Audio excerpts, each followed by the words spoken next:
এই গরমে এই তরমুজ খাওয়ার যে একটা মানে শরীরের যে একটা প্রভাব, একটা ভালো প্রভাব ফেলে এই তরমুজটা, সেটাই আমার আজকে করবে দেখানো হচ্ছে। তরমুজটাকে আমরা কাটিং করছি।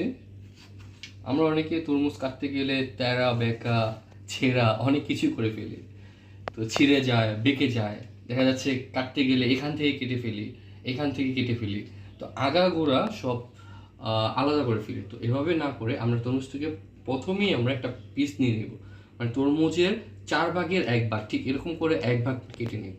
কেটে নেওয়ার পর তারপরে এটার সাথে মাঝখানে যে জায়গাটুকু আছে এই জায়গাগুলোতে আমরা ছুরি কিংবা ধারালো কিছু দিয়ে এভাবে টান দেব, যাতে করে এটা খুব সহজে, দেখতে পাচ্ছেন যে খুব সহজে এটা কাটিং হয়ে যাচ্ছে। দেখেন দেখেন একটু একটু ভিতরে দেখাই আমরা, যে ভিতরে দেখে কীভাবে কাটিং হয়ে যাচ্ছে। দেখেন এই যে এটা কিন্তু খুব দ্রুত কাটিং হয়ে যাচ্ছে, এবং এটার কালারটাও কিন্তু খুব অসাধারণ একটা কালার। দেখেন তো এই যে কাটিং হয়ে যাচ্ছে, এটা যেহেতু কাটিং হয়েছে তারপরে কিন্তু এটা আমার কষ্ট করতে হবে না, যে কষ্ট করে এটাকে আউট কাজ করবে না। এই যে দেখেন উপরের যে জায়গাটুকু আছে এই জায়গাটুকুতে আমরা স্লাইড করে ফেলছি। এই যে স্লাইড, দেখছেন স্লাইড হয়ে গেছে। দেখেন আমরা কিন্তু ছুরি, যে ধারালো বস্তু ছুরি নিয়েছি, এটার সাহায্যে কিন্তু এই যে নিতে পারছি, এবং দেখেন এই যে খেতেও পারছি। চাইলে এই ছুরির সাহায্যে আমরা খেতে পারছি।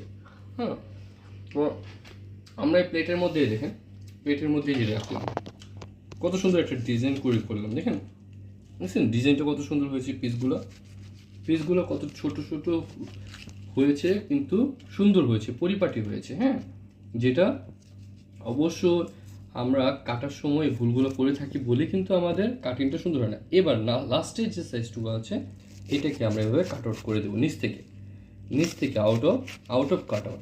এটা হচ্ছে আউট অফ কাট আউট, একবারে শেষ প্রান্ত, যেটা তরমুজের শেষ প্রান্তে কাট আউট। এই যে এখান থেকে ধরে জাস্ট লাস্ট পর্যায়ে, এই যে লাস্ট পর্যায়ে কাট আউট। এই যে দেখেন কাটিংগুলো দেখলেই তো খেতে মন চায়। দেখছেন অনেকে আমরা কাটতে পারি না, কাটতে গিয়ে তেরা বেঁকা ছেঁড়া করে ফেলে, যার জন্য তরমুজের কিছুই থাকে না। বিশেষ করে আমাদের ঘরের বৌজিরাই বেশিরভাগ করে এই কাজগুলা, আমরা দেখি সচরাচর।